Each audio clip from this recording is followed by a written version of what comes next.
தேனாறு போல பொங்கி வர வேண்டும் வர வேண்டும்.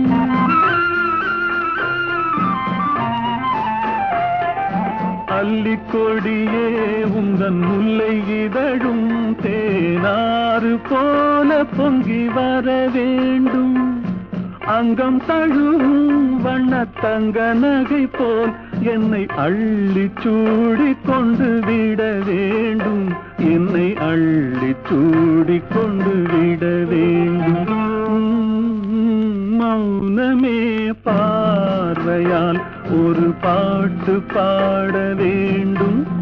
நாணமே ஜாடையால் ஒரு வார்த்தை பேச வேண்டும்.